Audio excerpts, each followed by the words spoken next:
Hi, welcome to Esri 2020. My name is Adam Carnow, and I work at the Charlotte, North Carolina office in the United States for Esri, and I'm a community evangelist. I'm going to talk to you today about maximizing ROI with ArcGIS. So first, let's talk about why we're here. I'm sure that you're very busy at work and you could use additional resources like more budget, staff, infrastructure, training, events like this, or more time. Well, in order to get those things, you must convince the people that control those resources to invest them in you and your GIS program. Now, limited resources are invested into departments and programs that are successful. So how do you define success? Well, we first have to define it before we can measure it. The bottom line is that success is equal to value. If you want to be successful and gain access to additional resources, you've got to produce value for the organization. Now, there's a second part to this. If you provide value to the organization but nobody's aware of it, then it will still be hard to get additional investment. So you must be recognized for the value you produce. You have to increase the awareness that others have of the value you're delivering. And when it comes to annual budgeting time, those that control that process are asking every department, what have you done for me lately? It's a competition for resources. So communication of your value to those that control the budget is critical as they try to figure out how to allocate these limited resources. And they've got to justify their budgeting decisions. So you must communicate in clear metrics and vivid success stories. Now, there are numerous other reasons for the need to measure and share your value. To stimulate the expansion of GIS within and external to your organization. Now, GIS provides benefits. So the more people using it, the more benefits realized. So you should always be focusing on the expansion of GIS. To celebrate and publicize your successes. To reinforce the need for investment. Now, this is critical year-round, not just during the budget preparation process. And to provide accountability, to show and take credit for the value you generate. Now, the COVID-19 global pandemic has introduced some additional factors into this situation. There will be reduced budgets, so the competition for resources will be increased. And leaders that are in charge of resource allocation are looking for ways to cut costs. They're also looking for ways to digitally transform the organization because they have to do more with less. When people are working remotely, you cannot have manual paper-based workflows. So it's imperative that the leaders in your organization understand how you can help with these challenges, how you can help save money, how you can help with digital transformation, and how you can digitize manual paper-based workflows. So if we're to prove our value to the organization, we need to track return on investment or ROI. Well, how do we do that? Well, let's start by defining ROI in the context of enterprise information technology. ROI is a powerful tool for evaluating existing information systems and making informed decisions on software acquisitions and other projects. Now, the formula to calculate ROI is that the percent of ROI is equal to the total net benefits divided by the total costs multiplied by 100. Now, there are different ways to calculate ROI. Some use this percentage method. Others use a raw number like dollars or units of time saved. If you want more information about how to formally produce an ROI report, check out this book, The Business Benefits of GIS, an ROI Approach from Esri Press. If you're looking for another good resource on how to calculate and document ROI, you should check out this video from Wade Kloos. Wade is the Director of Enterprise Systems at the Utah Department of Natural Resources and has spent a lot of time working on GIS ROI. He's authored several articles about it, and this video presents the method he uses to calculate and document the GIS ROI that they generate. In the video, he shares this spreadsheet, which he has created, that can help you calculate and document your GIS ROI. Now, this is part of his best practices. Every project they do, they fill out one of these spreadsheets so they know the impact of that project. And by the end of the year, they have a nice catalog showing all the value they've produced for that year. I heartily suggest that others do this as well. Now, there's other ways to look at ROI or look at value. Here's an ArcGIS usage dashboard from the University of Michigan. It allows them to track the number and growth of registered users, looking at unique logins over time, and visualize users by college, school, and degree program. They recently published a blog post on this in GeoNet to share how they did it. And this is really valuable as they can see their user base, see who's increasing usage, who's reducing their usage, who's new to the usage, and then talk to them and see how they're using it and see if they need additional help and maybe expand their use. Now, City, Tennessee has a dashboard that tracks their data maintenance in their enterprise geodatabase. It shows the total number of records, feature classes, features, and editing activity over time. It also helps with data quality by identifying empty tables and those without editor tracking enabled. Now, this can be really helpful for showing the level of effort required for data maintenance. Now, Beach Energy makes use of ArcGIS Enterprise as a single point of truth and to increase accessibility into their data sources. They make use of ArcGIS Enterprise sites to showcase their datasets and include dashboards that allow them to track the number of portal users, monitor the sign-in activity, and a breakdown of the incoming GIS requests. And I recommend that you watch their presentation in the on-demand content. I really love this dashboard from Annie Anand. She's the Enterprise GIS Manager for Dallas, Texas. She uses it to analyze the GIS staff's time, so she can see what type of work they're doing and for whom. It shows their work backlog, percentage of time spent working for each department, GIS usage by department, and what kind of work they're doing, like data management, mapping and visualization, analytics, field mobility, decision support. Now, this provides great insight that allows her to proactively adjust the workloads and identify opportunities for more of a certain type of work or where she may need additional staff and/or training. The Melbourne Waters sponsored the 2020 GovHack event earlier this year. To get their data out to the GovHack teams, they spun up an ArcGIS hub site and published over 40 datasets in just 3 days. And since the event, the site is being actively used for sharing data with other external stakeholders, and some datasets are still getting over 300 hits per day. Now, here's some examples of metrics that Kenton County, Kentucky used to track their performance. This dashboard shows the number of data and map requests they've fulfilled. They also track the average minutes spent on their GIS website, the number of hits on the GIS website, revenue from their data and map sales, the linear feet of maps produced, and the amount of data provided to customers. Now, another smart thing that they do at Kenton County is they provide documentation that ties their work to meeting regulatory requirements. Now, I know it's hard to read, but in these documents, Tricia Brush, the GIS director at Kenton County, Kentucky, Planning and Development Services, has listed out several of the activities that they perform every day. And then she's tied that back to legislation. The year that they began providing the service, the benefactors of the service, and the source of funding for the service. So this is really valuable because if people seek to cut her budget, she can prove that the work that they're doing is required by law and that there's funding in place already to do that and who they need to talk to if they disagree. So this is a really great best practice for everybody to do. Now, this is a really good report from the Harvard Kennedy School Ash Center for Democratic Governance and Innovation about why every government executive should care about data. It includes an in-depth analysis with examples of the generation of public value through analytics. I heartily suggest you look at this article and then use it if you need to get executive sponsorship to understand the value of GIS. Now, it includes an analytical framework that uses 3 categories of public value: financial, operational, and public trust in government, along with examples for each. Now, I think this is a powerful notion. Not all value can be defined by dollars or time saved. And public trust in government is a critical part of success for any government agency and something that's tough to measure. Increased citizen engagement, open government, and transparency are part of this. Now, I spoke with the CIO of a major American county that has an award-winning enterprise GIS program about how she's cultivated executive sponsorship to dramatically increase their resources. She listed these 3 goals that she uses to show the business value of their enterprise GIS: increase revenue, increase efficiency, or deliver a new service. Let me show you an example of each. Now, the town of Hilton Head, South Carolina is a resort destination with a population of about 40,000 people. They have a lot of vacation rentals, which are listed on sites like Airbnb and VRBO. If you own a vacation rental, that's a business, and you're required to have a business license from the town. Well, the GIS manager thought that there may be a lot of these businesses that were not licensed. So we went to the VRBO site, got the addresses of all the Hilton Head rentals, and compared it against their business license database.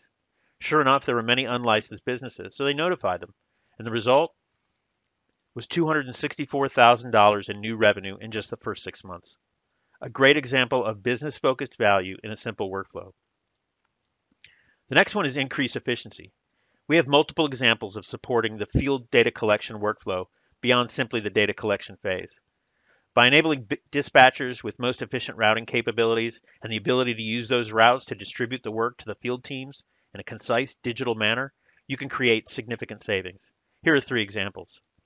In North Augusta, South Carolina, their average response time to service calls was reduced from 33 hours to 8 hours. In Durham, North Carolina, they're saving over $62,000 each year in labor costs. And in Clayton County, Georgia, they're saving 7.5 staff hours per week. There are more great examples of providing business value to the organization and their customers in a simple, common workflow. Now, not all value can be summed up with a dollar figure or hours saved. Providing a new service delivers a different kind of business value. This example revolves around an election. In 2018, Cobb County, Georgia, deployed our configurable election solutions that included a public app providing polling locations, driving directions, and live wait times. This was the first time voters were able to see live wait times, and it was a huge success. They got lots of positive feedback from citizens and the media, as well as the county executives and elected officials. Again, business value focused GIS solutions that are easy to deploy. Now that we know that we need to document our value production, we need to publicize it because we need to have recognized value. Now, here are 9 best practices for a comprehensive publicity strategy that are in practice across the globe. Now, let's start with KPIs, or key performance indicators, metrics, things that can be measured. I gave several examples earlier from Kenton County, like number of data and map requests completed. Now, branding is important, so you stick out from the crowd. Here's an example of GIS branding from Kenton County. Their online brand is Link GIS, and underneath that brand, they've also branded their initiatives like the NKY, which stands for Northern Kentucky, MAP, and Drone Labs. Marketing your brand and work is also important. Kenton County gives away calendars, buttons, USB drives, etc. Now, this is critical to make your brand recognizable and associated with the value you're providing. Being active on social media is a great way to get the word out about your work. Kenton County is active on Twitter and LinkedIn, as well as Facebook. They also have an RSS feed that you can subscribe to. Communications are another channel to use to publicize your value. For the example from Kenton County, they maintain a library of success stories on their Link GIS website. They've also been featured in stories from Esri. For instance, this story map that was used by the city of Erlanger to demonstrate the need for the Kentucky Transportation Cabinet to make immediate improvements to a certain road.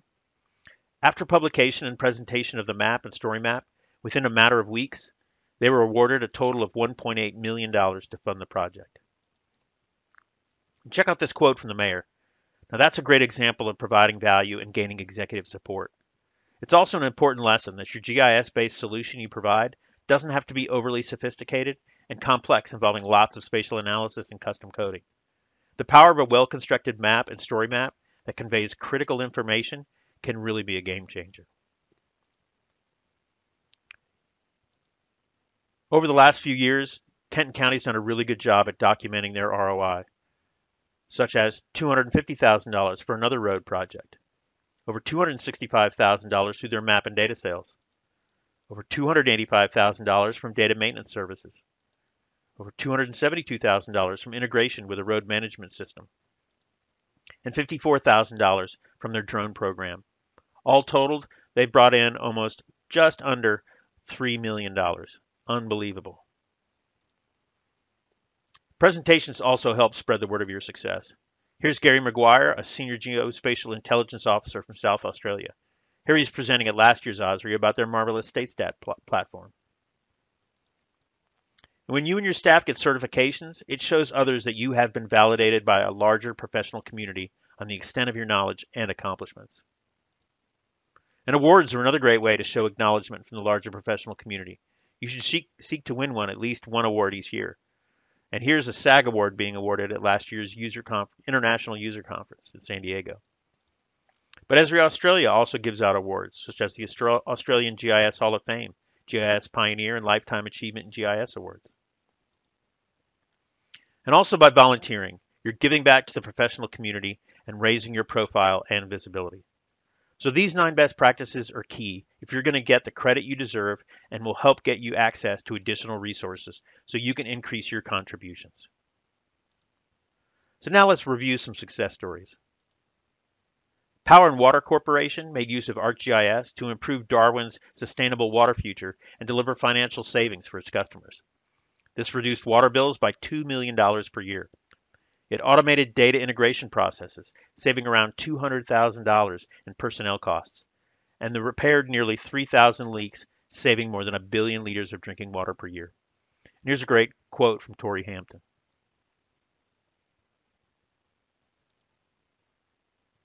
Australia's sixth largest city, Gold Coast, hosted a successful 2018 Commonwealth Games by leveraging GIS and bringing together data from 7 different agencies to provide critical operational insights. With location playing a central role in managing the event across its multiple venues, keeping spectators and residents updated with the event's proceedings, the City of Gold Coast turned to GIS technology to visualize its own data, as well as data from the 7 partner agencies. Solution was a citywide visualization tool delivering real-time situational awareness to staff and partnering agencies, which supported the successful management and delivery of information to residents, 15,000 volunteers, and 1 million spectators attending the 11-day event. And again, another great quote. This one's from Dale Dixon. Now, with a vision to transform all aspects of spatial service delivery, the Redland City Council engaged Esri Australia to collaboratively develop a spatial services strategy to leverage more from the ArcGIS technology stack it had been investing for years. Once their GIS was updated, they were able to deploy numerous applications across the organization. Now, I'd like to highlight 4 of these. The Animal Management Survey app integrated council's spatial and non-spatial data to deliver comprehensive data sets to contractors while in the field. This is a capability they didn't have before. This allowed them to view an animal's registration status and send real-time updates using Survey 123 and Collector for ArcGIS on mobile devices. The Animal Management team monitored the survey progress using an operations dashboard, which also helped them spatially define priority areas and avoid doubling up on efforts while communicating with the contractors in real time.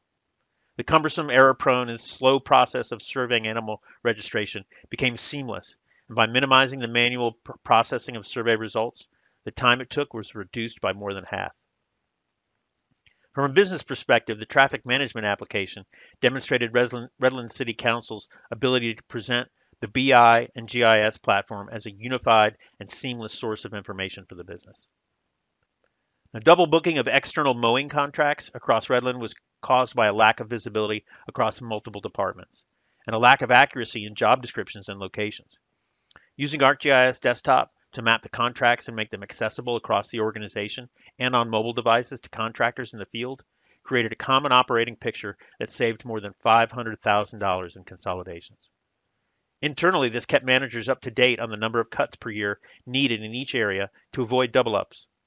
Externally, this eliminated any ambiguity for the contractors about the scope and extent of the work they had been hired to do. Tasked with inspecting council park assets, the City Spaces unit had previously conducted their audits manually, updating the corporate system when they returned to the office.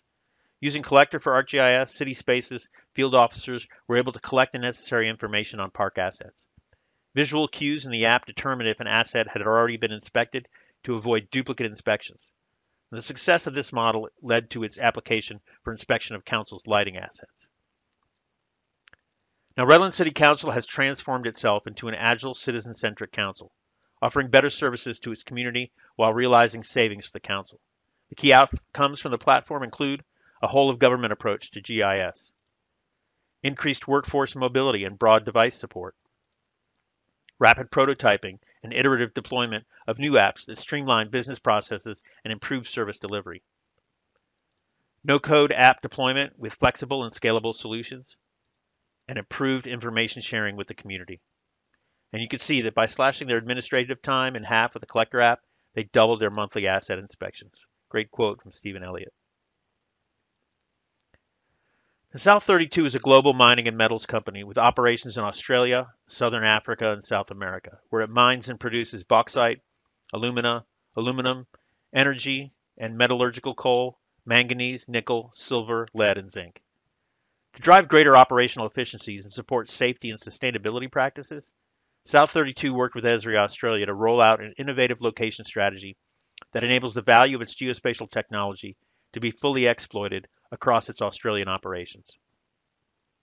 The results were a central repository for all spatial data that's been delivered, enabling everyone in the organization to easily find, share, and analyze spatial data and insights. Daily workflows have been streamlined and optimized to boost productivity. For example, a weekly process of manually updating mining progress maps and sharing via PDF has been replaced by an ArcGIS Enterprise Portal map and application that's always up to date and available in real time. The data can be captured in the field and instantly uploaded into the central system, enabling field crews to operate more efficiently and allowing anyone in the organization to access real-time insights. A strong governance program has been established to improve and protect data management, their practices, and eliminating data duplication and integrity issues. And cost savings and greater ROI have been delivered from consolidating unused software licenses and providing streamlined access to software training, support, and maintenance through the EAP. You can see a great quote there from David Wilson, Vice President at South 32. And lastly, there's the city of Moonee Valley. Now, climate change and urban development are heating up Australia's cities. Tree cover can be an effective weapon against excess heat. The city of Moonee has an Enhancing Our Urban Forest initiative to increase tree cover in their council from 13% to 30% by 2040. With well-defined targets, the council recognized it needs to not only invest in tree planting, but measure the progress to ensure the investments were tracking against the targets. Esri technology helps them track the tree canopy targets and quantify and monitor changes. Okay, so let's wrap this up. I want you to be aware of this resource that I maintain. It's a GIS ROI story map that contains a catalog of examples and other information, all available in a single web app. Let us help tell your story. You're probably familiar with our publications like ArcNews, ArcUser, and ArcWatch.